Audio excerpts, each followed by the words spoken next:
Hello, you're listening to Future Artifacts FM, a radio show hosted by Niamh Schmidtke and Nina Davies. Earlier this year, several radio frequencies were discovered airing a collection of broadcasts.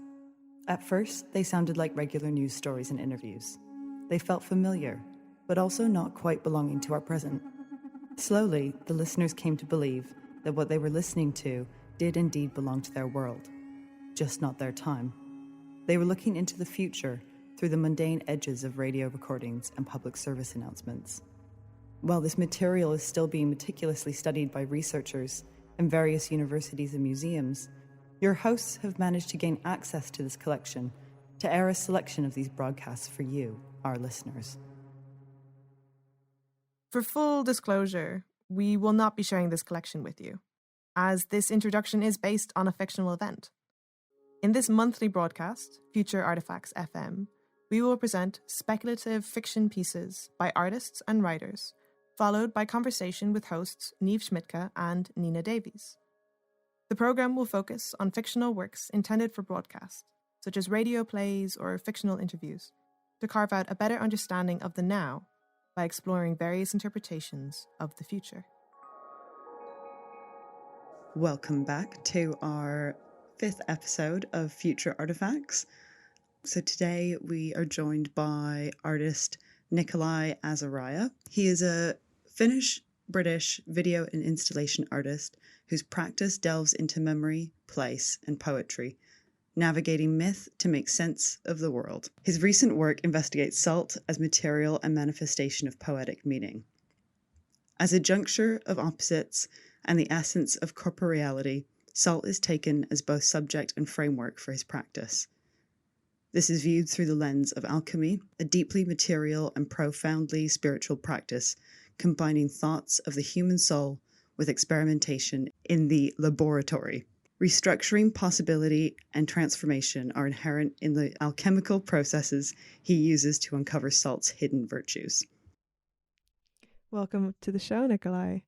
Today, we're really excited to listen to the audio version of a video and installation work called Visions in the Crucible. It is a 10 to 12 minute audio track and involves a narrative that was written by Nikolai for this work. Great, so we'll play the work now, and we will, as per usual, see you at the end of it for a little chat with the artist. See you soon, guys. Great.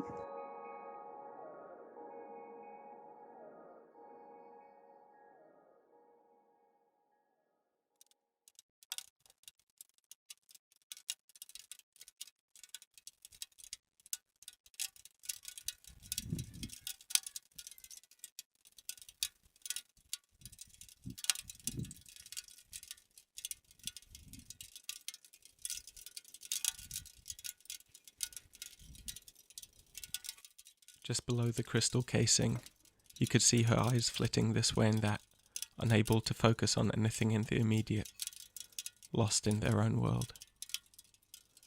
The shape on the floor was barely discernible as a body, with the salt spreading like two forests from where her eyes were.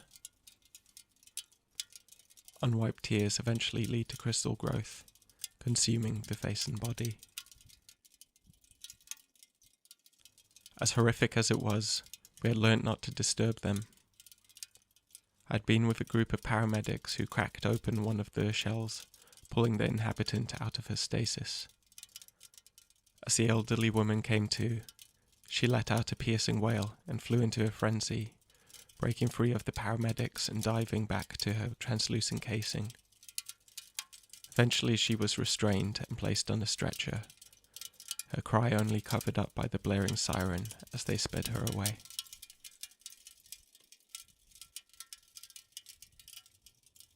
Love still unknown.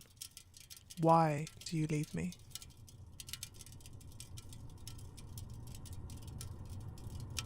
On the 9th of May, 2021, at 12:06 p.m.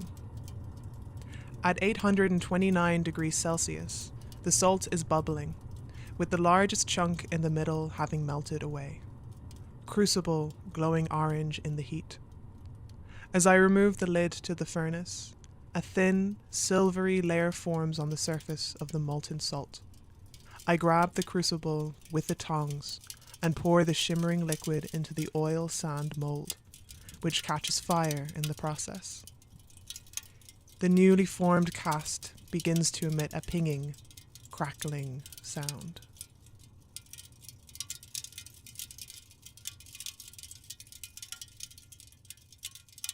The salts have taken their time, encasing buildings, plants and people in their white shimmering embrace, anything exposed for several days gaining a crystal armour. The ceaseless nature of the growth has led to containment efforts being quickly overwhelmed, with a call for evacuation now in effect. Edith turned back several days ago, wanting to return home, and I am now searching for him.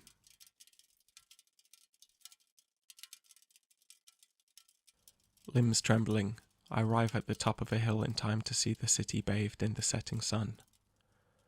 The nearby oak trees have an ashen hue, their branches weighed down with saline stalactites.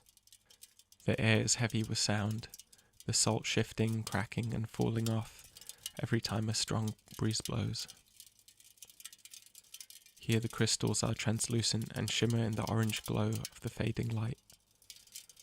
I lay down to rest and gaze across the shrouded city, barely recognizable amongst all the varied crystalline growth.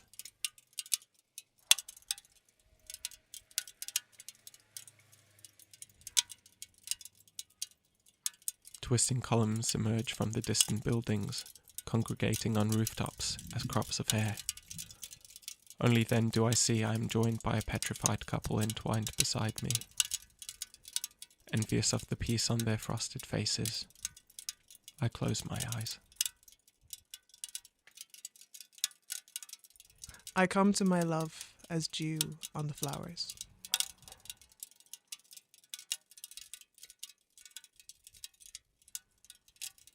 Waking up, I cannot move my arms. My eyes do not open either, and a wave of panic comes over me. Pinned down by a blanket of salt, I rapidly twist my torso and pry myself from its grip. My encrusted clothing cracks and loosens from the salt generated by my sweat, shards falling all over the ground. I should have wiped myself down and covered myself before resting. Mercifully, the salts are nowhere near as aggressive outside of the city. After scrubbing away the growth, a sudden thirst comes over me and I reach for my water canteen, draining most of the remaining supply. 20th of May, 2021, 11:41 a.m. The Dead Sea salt was a mistake. The fumes have a horrible, acrid scent that makes it hard to stay in the workshop. More than half of the salt has burned away, turning to liquid form at only 608 degrees Celsius. The oil sand mold falls apart as I pour it in. The street had a muffled silence broken up only by the crunching of the ever-forming crystals beneath my feet. A few of the mangled rooftop pillars have fallen to the ground, crushing both crystal and concrete beneath. They twist in the awkward divergent manner of pubic hair, forming a forest amidst the street. The road itself looks akin to a translucent lava flow. These salts by the bridge look like spores, clumping along the side of abandoned cars. Completely white, they let no light through. To my left, another jeweled sarcophagus emerges by a bench, their left ankle still rotating. Leaning closer, I hear a high-pitched cracking noise emanating from the shell, indicating this body has only recently been encased. 24th of May, 2021, 3:03 p.m. The sculpture has broken into several pieces, coral-like structures forming on the surface amidst the cracks. It is delicate to touch, soft as wet chalk. The majority of preserved bodies I have found so far have been sitting, leaning, or lying down, but as I walk up the steep hill, I see an upright pillar before me. 2 branches rising above, their hands are evidently lifted up and facing the sky. A few bodies seem to have been salted far more rapidly than the rest. I approach to see some detail of the person, wondering if it could be Edith. Unlike the previous shells, this salt has lost its translucent shimmer. A dull white and grey is all I see. As I wipe the surface with my jacket sleeve to peer inside, one of the hands cracks off and smashes to the floor. I leap back as the rest of the structure topples down the hill, creating a small avalanche. At first I do not look, expecting blood and gore, but find none, their body having completely vitrified. 25th of May, 2021, 10:55 a.m. The salt has eaten through the ceramic blanket, transforming the normally spongy material into a crusty, meringue-like texture.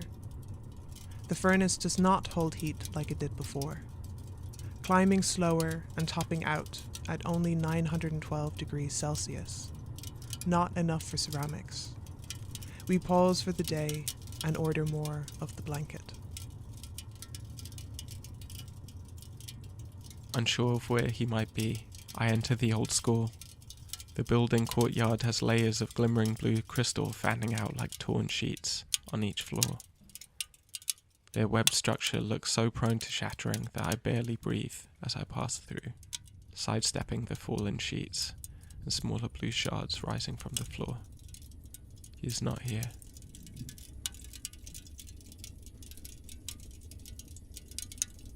'18th of July, 2021, 10:14 a.m.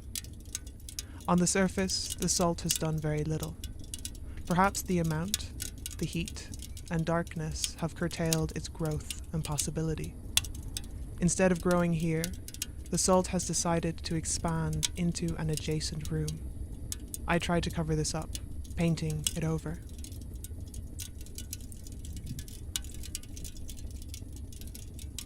By virtue of love is the lover transformed in the beloved, and the beloved transformed in the lover.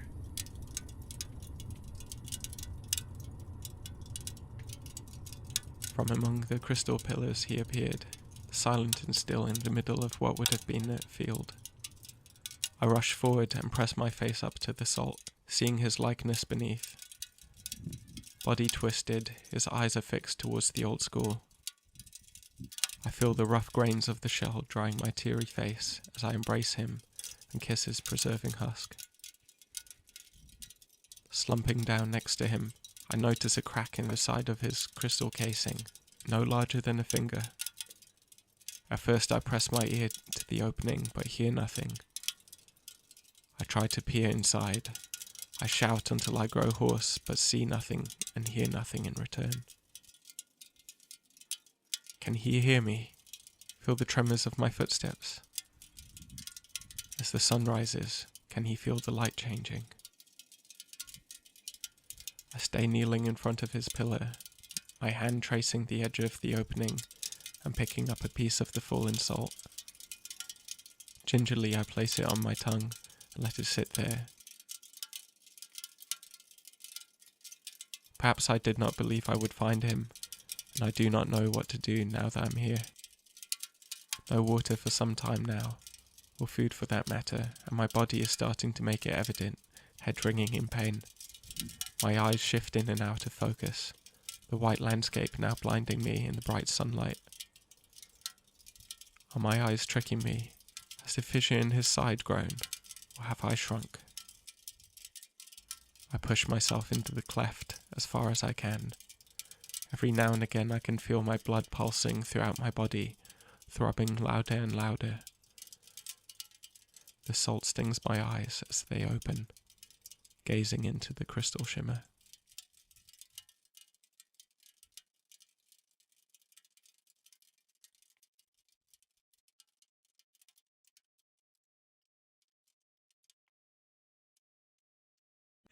I was like, I need water. Sorry. Welcome back. We all hope you really enjoyed that work, Visions in the Crucible by Nikolai Azariah.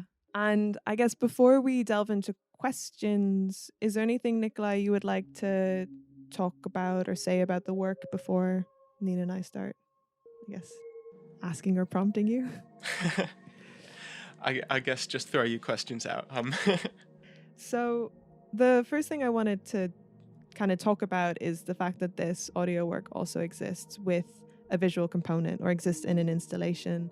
And I first encountered this narrative as an audio attached to casted salt. It was kind of a hand that was casted. And afterwards, I read it as a text, so kind of almost as like a kind of short story. Do you think there's a difference or that the narrative changes based on kind of how you're encountering it? So if you're encountering it, as most of our listeners will be now, purely through audio means, or if it's attached to an object, or if it's something that is on a page? Yes, definitely.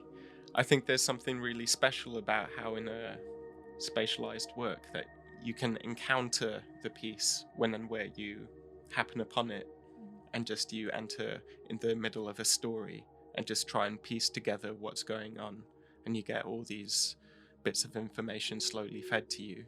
Mm-hmm. And I guess this is far more linear, which is wonderful. You get the full story straight away.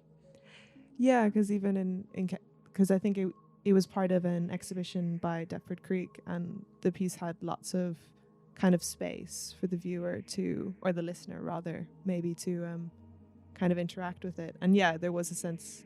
I remember when I arrived in the gallery, I was like, oh, I'm not really sure which part of the story I'm at, if I'm at the ending or the beginning, and there's kind of this looping sequence and this non-linearity. Is it important to have kind of a linearity in this narrative, do you feel, or is there an openness that... I guess this particular narrative could be a lot more linear than other works. Like, I've done quite a bit of writing this year, and there is a certain circularity in the work, in this destruction and recreation that's inherent in like these alchemical processes that I explore. Yeah, it's really interesting what you bring up about this kind of alchemical process of salt as being kind of a cycle of like birth and death, is what we were talking about before, but also crystallization, also kind of a process of keeping things intact, stopping death in a way, like the like salting meat as a way to, you know, carry it through the winter. Yeah, I was wondering whether you could tell us a bit about some of the things that you were thinking about when you were making the work, from previous chats we've had and looking at some of your research, that you're heavily influenced by alchemy and mysticism. And I'd love to get a little, I guess, like just a kind of a little bit about what you're interested within those kind of, and then salt is the obvious one. But yeah, just like a little overview would be, I think would be really great for our listeners. I've been fascinated with the processes of alchemy and how these materials are explored, and particularly exploring salt in a very robust way. And I've been, throughout the year, I guess, trying to understand the material in a very subjective manner, like so, almost as if a painter with their paints, trying to know exactly how it works, what it's like when it's melted, when it's heated up, when it's dry, how it crumbles, how it collapses, how it deals with moisture. Like it's all been very, very interesting for me. I guess Is there a I guess just when you make the connection to a painter working with paints, I guess there's a whole history of loads of people working with paint that you can kind of like have a base level to start with. And have there been any people that work with salt that you look at? I mean, I'm sure not in terms of art, but I guess looking at the history of alchemy might be sort of in the same way that a painter might look at the history of art. Yeah, there's salt plays a really prominent role in alchemy, like especially from the 15th century, and it's really tied to the body and being representative of the body, or the body. And alchemy has a really rich and complex language talking about material and spirituality. And It's kind of interesting what you say about kind of alchemists in terms of looking at salt as being of the body and kind of the body. Do you mean this in like a spiritual, religious sense, or?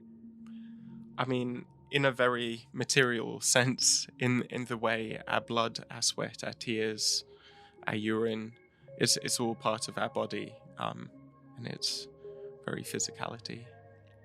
It's interesting relating that back to the narrative that we've just listened to, because the story kind of follows salt taking over the body and becoming a shell that then transforms it into something which can be cracked and broken, and in a way solidifies, the blood, the sweat, the urine.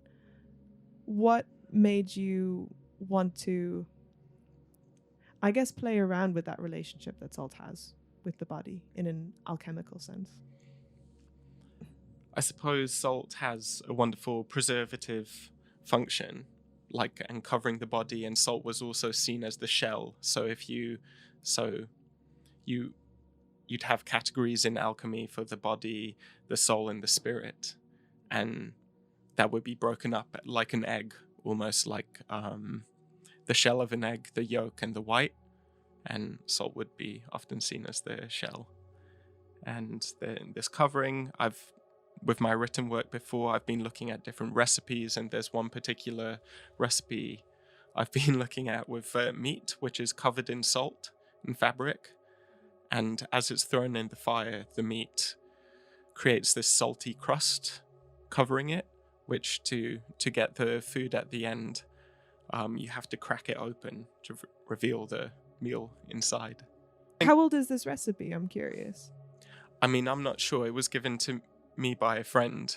We had it for New Year's one year, and I've kept it in one of my sketchbooks somewhere, and I go back to it every now and again when by a fire. But I think recipes is one really important for me. I love cooking, but it's also really tied to alchemy in many ways, I guess. Yeah, maybe it'd be interesting for our listeners then, when in previous conversations with you talked a lot about the significance of alchemical fiction. Can you maybe talk to us about what that means for you, and then also a little bit about how that relates to the work we've just heard? I mean, I guess this work could be categorized in many different ways. I mean, you could look at it as like a pulpy science fiction piece, really, or it could be like part of this new weird genre of writing. But I guess I chose the term alchemical fiction because this work really deals with process and materials, and especially because the setting is informed by my alchemical processes from my desk. So a lot of the growth that you see in the story is something that I've had growing on my desk at one point or another, and have just found fascinating, and how they just take very different forms. I think that's I love this kind of idea of thinking, I guess, the fiction. I'm interested in what leads the work. Is it the experiments that are making the fiction, or is it the fiction that is kind of making the experiments, if you know what I mean? I'm sure it goes both ways. It absolutely goes both ways. They each build each other up as I go on. I find that a really interesting process, and there was part of the work where I had these grand ideas of the salt growing in these fantastical ways, and it did nothing. and it was in some ways very disappointing, but also very much a part of the work. I do feel like that sometimes with a lot of artistic processes where maybe if the work is sort of, I've had that where you do an experiment and you have this idea of what you think it's going to be, and you're kind of planning the work, knowing that it might not go to plan, but you're kind of in the back of your head, you're it'll probably go to plan, and then it doesn't, and you have a moment of crisis where you're oh my gosh, it's not doing what I want to do. But then you have then you kind of like sit with it for a bit, don't you? And Yeah.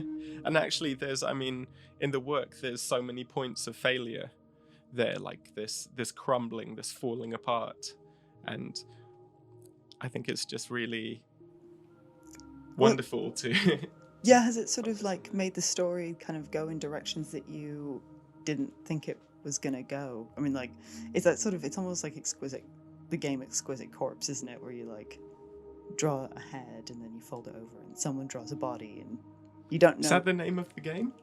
I think that's what it's called, Exquisite Corpse. Yeah, so like where you fold it up and pass the paper around.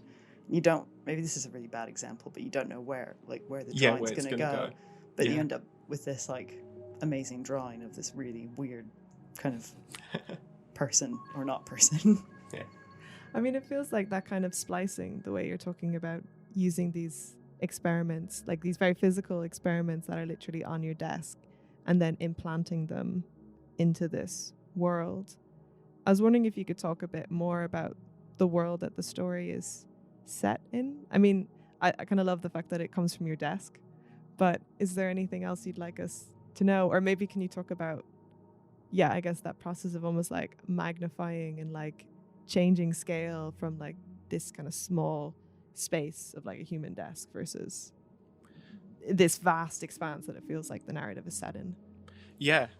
So in alchemy, I guess the ideas of the microcosm and macrocosm are really important, and them reflecting each other. So like in the alchemical experiments, you'd be able to,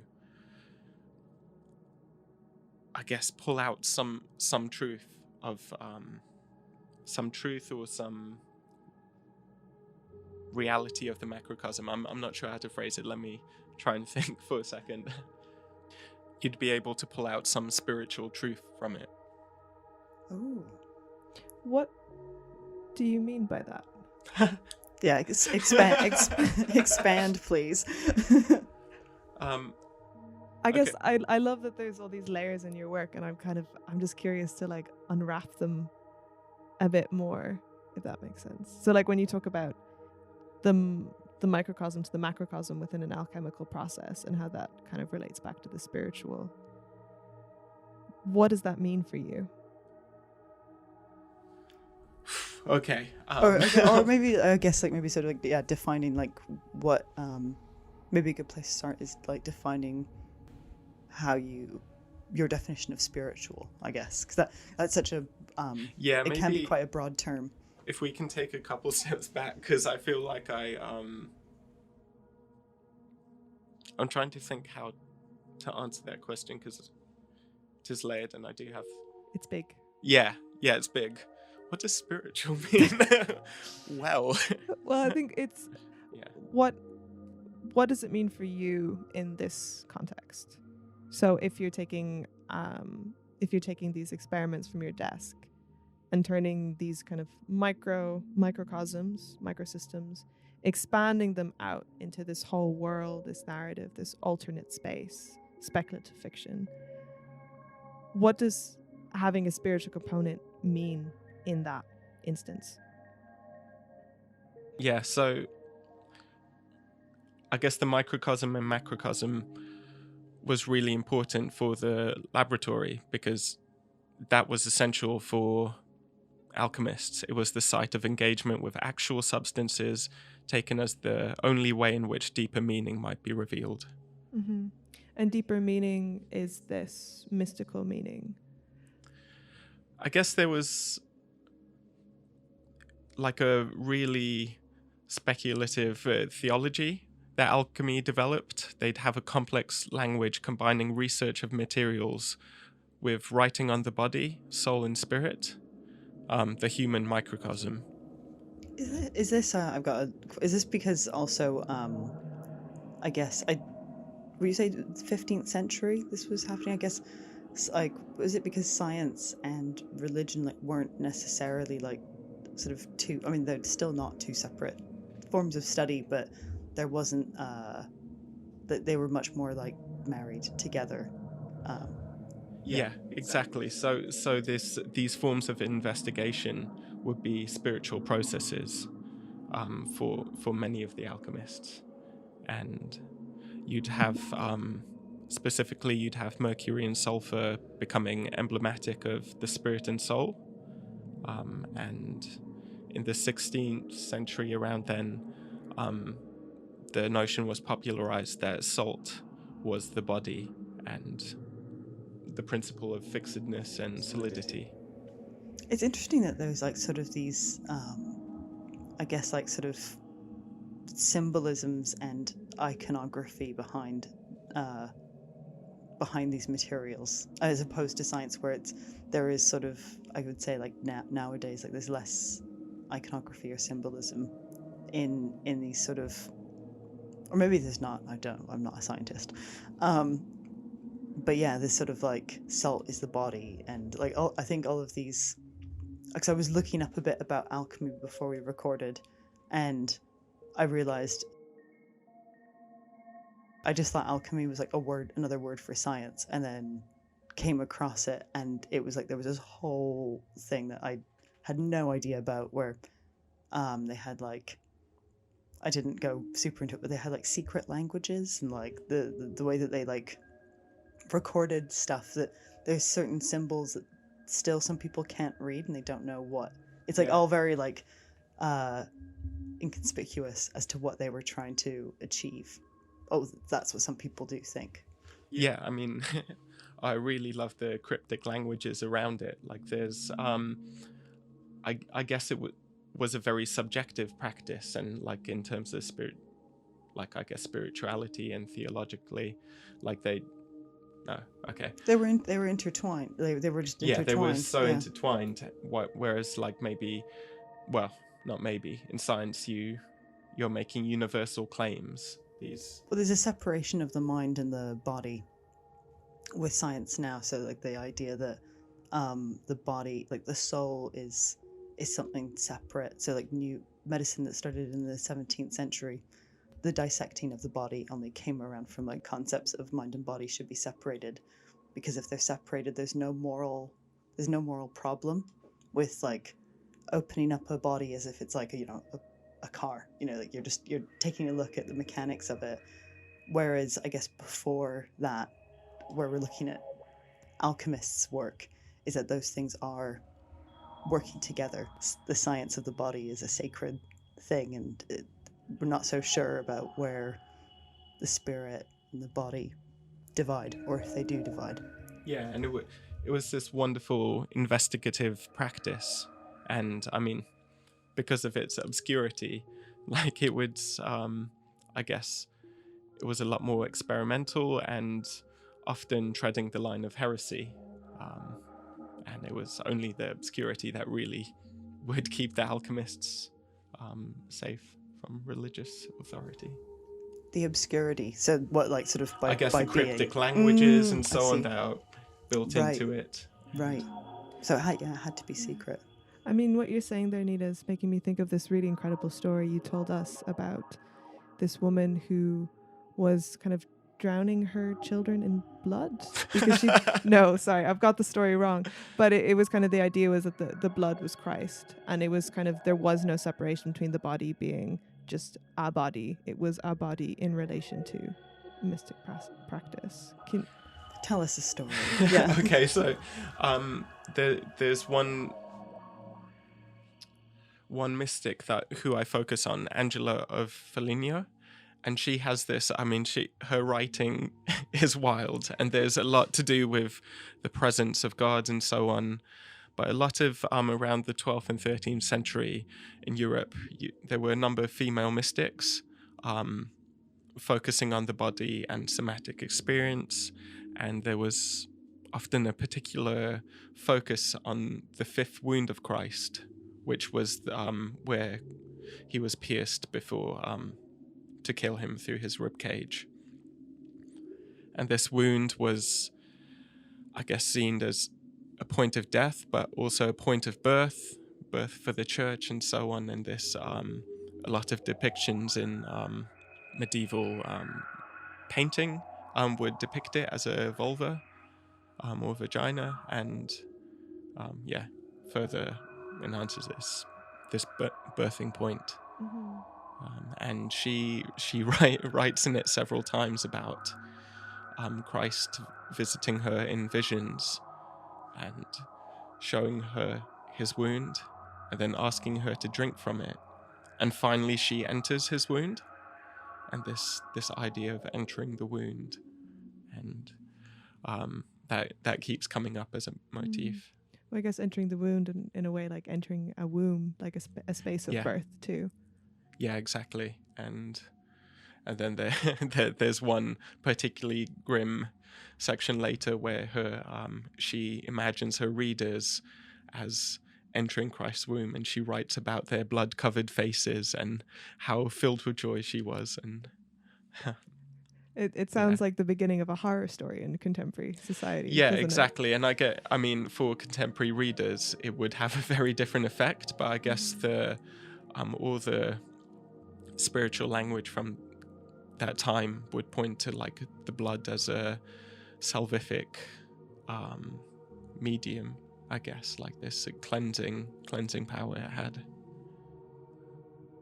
Yeah, absolutely. And I guess it's making me think as well, in at least in Catholic sermons, kind of you drink red wine as you drink the blood of Christ, you drink the body of Christ. It's kind of gone through these. It's become a much more, I don't want to say diluted version, but I guess more palatable for like a contemporary church-going public. But I mean, I guess from what I understand, no one was ever drinking blood. No, I think that might have been a bit too gruesome. Yeah. Completely. But yeah, definitely this like very physical practice was predominant and would have informed a lot of this thinking as well. Yeah, it's making me think as well. It's quite interesting that this is a female mystic, and in your research you focus a lot on female mystics as usually part of society that is kind of has less access to, let's say, more traditional or male-dominated education of the time, so the ability to kind of read and write, and so they have this embodied kind of experience of that. I find it quite interesting that you parallel this, or kind of you juxtapose this with alchemists who, as far as I've read from your research, are predominantly men. I guess, for you, was that connection mainly through salt? Or I guess I'm wondering like how you made that connection point, because then you have this kind of very strange like crossover of gender, but also kind of, in a way, it feels like gender becomes both very important, but both in a way, at least in my reading, kind of insignificant. I suppose like the modes of research that they share would be like there's this very embodied research of the female mystics, and then generally the alchemists would work in the lab, and you'd still, while it would be separated in many ways, it was still a very physical research as opposed to a more philosophizing idea that some have of alchemy. And this, I think, just this connection to the body, they form like with, I guess, language around faith and religion. Faith and religion. Like faith. Yeah. This is for the female mystics. This is how they form their kind of interpretations of this bodily embodied knowledge is through their faith. Yeah, exactly. And there's a lot of crossover with the language of these mystics and the alchemists in the way that like salt forms this particular meeting point between the two practices. I guess gender in this investigation is really important. There's this, like, I guess also avoiding an essentializing of gender as well, which is like Amy Hollywood, who I reference quite a lot. She talks about how there's this rejection of these gender essentialisms in these female mystical practices. Yeah, which even feels like when you're speaking about this fifth wound on Christ also being portrayed as a womb, it becomes this combination of the two genders, kind of a man who also has a womb, but not, or a man who also has a vulva. It's quite nice to hear that they're, I guess right now this is like super strict idea of kind of what gender can mean. I mean, you see that collapsing at the moment with more and more people coming out as trans and non-binary, but it still feels very like you are this or you are that. I think there's also something which I found really interesting when I was reading about your work, which was you talk about how salt is sort of given a sort of gender property depending on whether it's combined with sulfur or was it sulfur or mercury. So like there's kind of going back to that, those conversations about binaries, like salt is both preserving and what was the other word, like corrupting, yeah, and how salt can be either gender. Your interest in gender is not necessarily about this interest in gender specifically. It's sort of about these binaries and breaking down of these. Yeah, and I guess there's this gendering of substances in alchemy would often be in flux in the alchemical tradition, with the hermaphrodite as a central component to their research, and I guess how they'd see a lot of elements. I'm curious then, so salt is a preservative versus salt is a corrosive, and how that's gendered. Which one is masculine and feminine? Oh, not the. Sorry, I'll answer for you. Not be quiet, Nikolai. Not the corrosive and preservative necessarily. It's when salt is combined or paired with sulfur or mercury. It switches gender. So salt is sort of like can be both genders. Okay, so it's the sulfur or mercury that becomes a gendered substance. Okay. So this is kind of maybe like going back a bit to talking about the world that you write about and you're experimenting with. And I know it's not like the main point of your work, but at the end of it, I'm left sort of fascinated and questioning the characters, and I'm sort of wondering, like, who is the main character?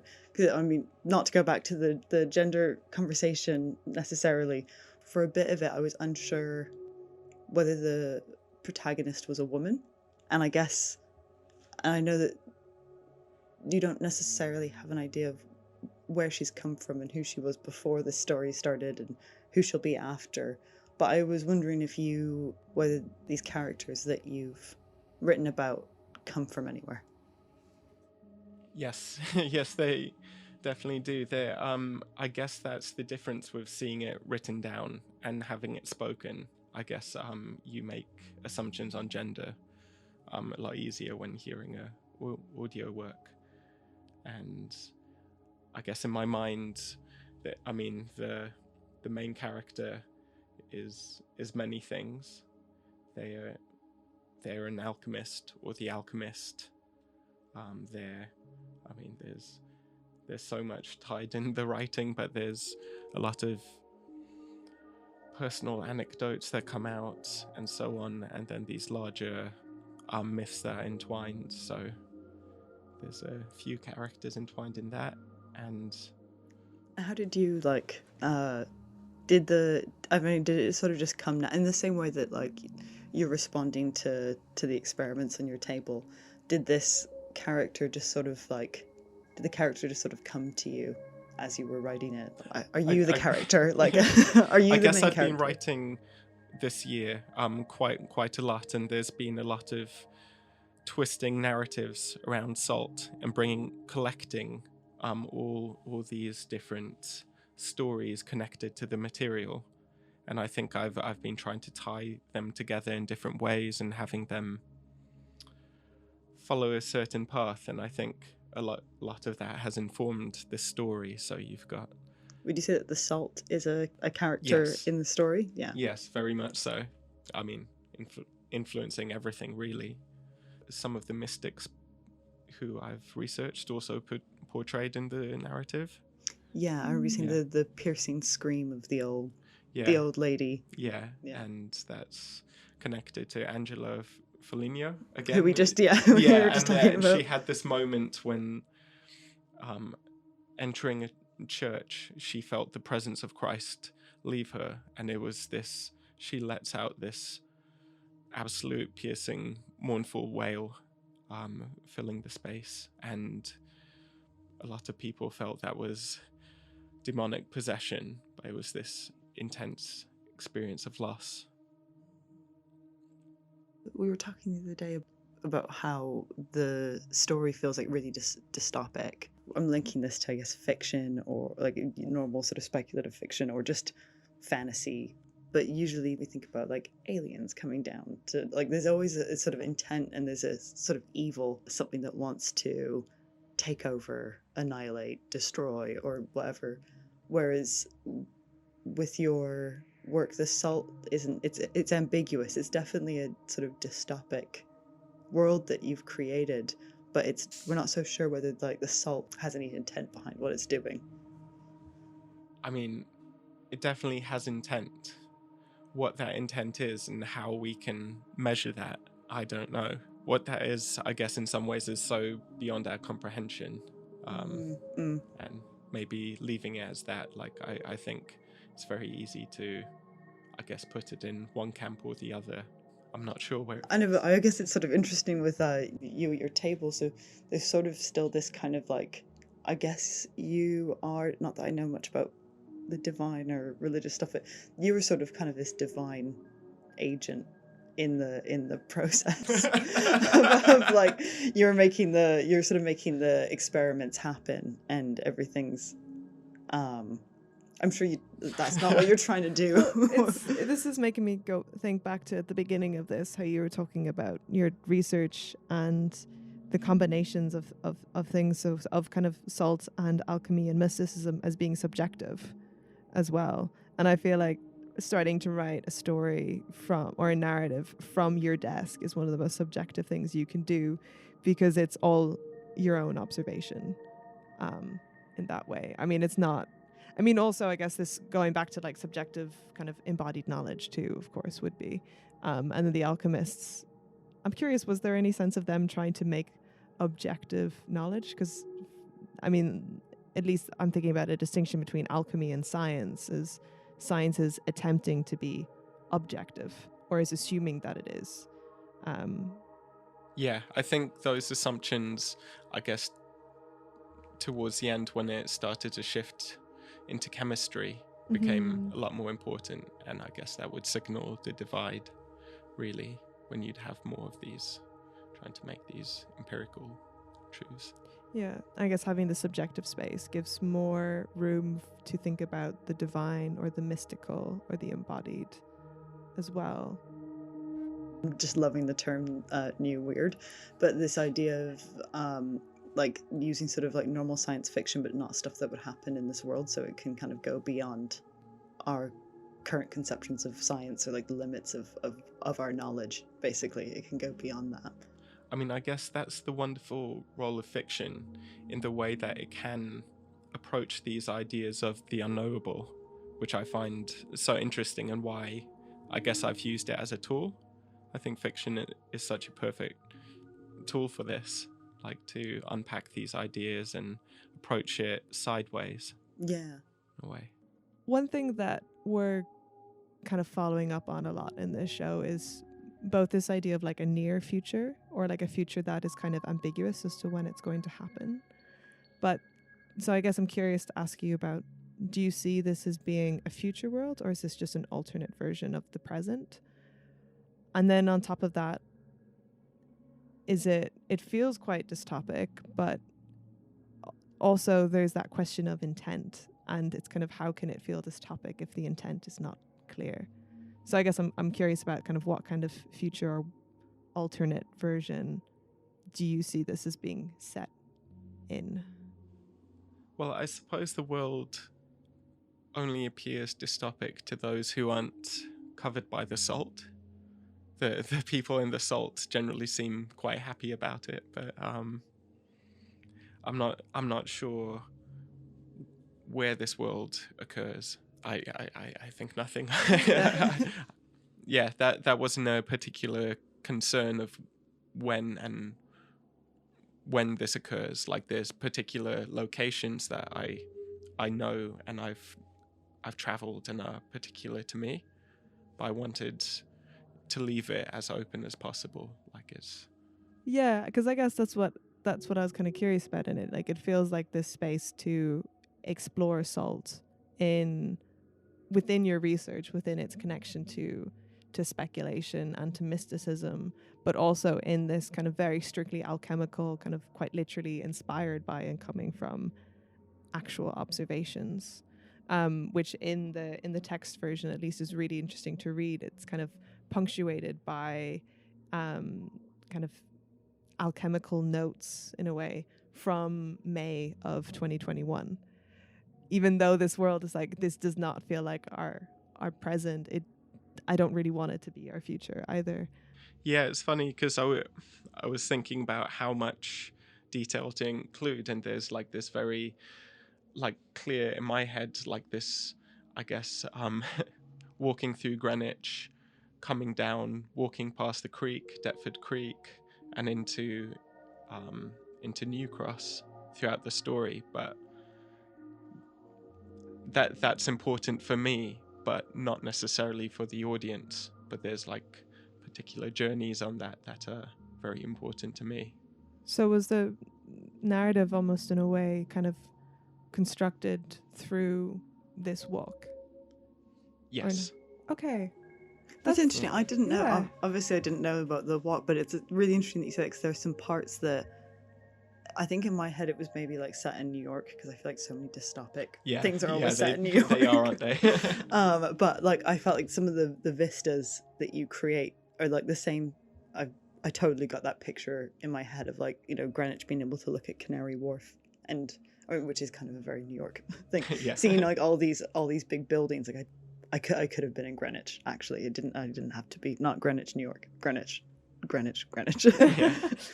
Yeah, I didn't, because I guess it becomes quite interesting then when the speculative fiction is, or the alchemical fiction is quite literally a vehicle towards exploring salt in its multiplicities, in a way. I'm curious then, when we spoke previously, you weren't interested in what happens to the protagonist after this endpoint of the story. It's kind of, it's happened, it's done. Do you want to continue to use this world for other, in a way I'm almost considering like an experimentation with what salt can be?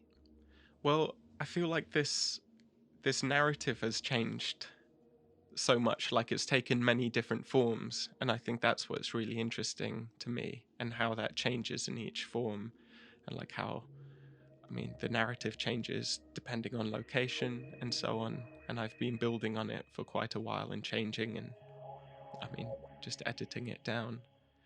And I think there's like with each version, there's like a new clarity that I get from it. Do you feel like it's site specific then? Do you feel like it needs to, if it's following this walk from New Cross, Deptford Creek, Greenwich, does it need to in some way remain there? Or do you think the story will flux if it changes geographies? I'm not sure. I'm going to have to try that. Yeah, I guess. That's more of a selfish question. I'm just wondering, like, you could make this I think so site-specific. much of the work was developed in these areas, which is why it's so important. Like a lot of the salt was, I mean, it was growing in the studio in Deptford. So I think that's so important, and like a lot of the walks around there as I was developing it, and I think just picturing the world, and that's why I built up there. And I think something very new would have to be created in a different space. It's making me think about Tolkien writing Lord of the Rings and basing that around the hobbits. Wasn't it Birmingham? Was it Birmingham? I think it was around Birmingham, but like it's based on a specific geography, but then it's also based on like the hobbits being English and then the orcs being the Nazis and Mordor being Hitler's bunker, I think. But kind of this very fantastical, obscure, weird world, fantasy world, based off of what was happening in his life at that present moment, but also based off of a very real geography, and kind of in a similar way to how you're laying out these vistas and this kind of route and this travel through your own personal walk, subjective walk. This Tolkien has done this as well in his stories. Kind of had this geography that he knows so well, and then just built this whole other world. And when you're reading the books or you're watching the films, you would not see it at all. I mean, the films are set in New Zealand; they couldn't be farther from the UK, but there's that innate connection for the author. Yeah, I don't know about being like saying that you're J.R. yeah, like I was going to ask about whether you've come across fiction being used in science before, like using fiction as a method within scientific fields. I don't know whether I've come across that. If I have, I've forgotten. in scientific fields. Yeah, sort of expand on scientific ideas. Or... Yeah, I guess creating new knowledge, not necessarily scientific. Fiction becoming a starting point for investigation or for research. Yeah, or existing alongside research. So in the same way that you are writing this story alongside these experiments, both are feeding each other. But they still are very rooted in what's physically happening in front of you. And I wonder, I mean, this isn't necessarily fiction, but I've always been interested in industries that have used art. So, like anatomical drawings using art. I mean, this isn't fiction per se, but I'm interested in these sort of where the arts have or could work alongside different professions. So, anatomical drawings, or think about courtroom drawings before photography. Photography being used almost everywhere now. But I'm thinking of Anna Atkins' cyanotypes and how they're almost more. The cyanotype processes now are almost exclusively used by artists, not by scientists, but it was a process that came from the need to objectively, as we've kind of realized this like impossible term, visualize plant life. So can you say the name again, just for people who might have missed it, being me? Anna Atkins. Anna Atkins, okay. Yeah, from kind of the late 1800s, early 1900s, kind of using cyanotypes, so this photosensitive material, laying plant life on it, and then using the sun to cast an outline of that plant life on this photosensitive or light-sensitive paper.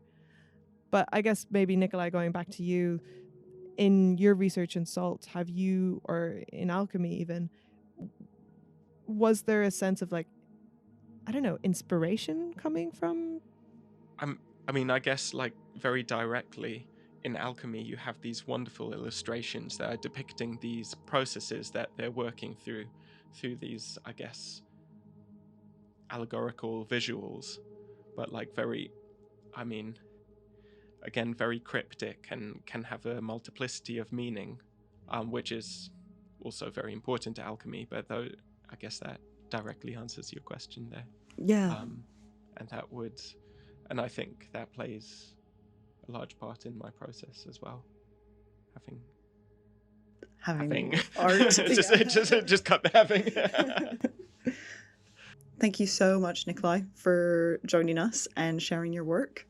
And sharing your research. It's been really interesting to talk about the layers and how everything kind of collides. Oh, thank you so much for having me. It's been wonderful. Yeah, it's been super lovely having you on the show. Really, really enjoyed the work as well. Visions in the Crucible. And yeah. And happy holidays, and we'll see you next year. Bye.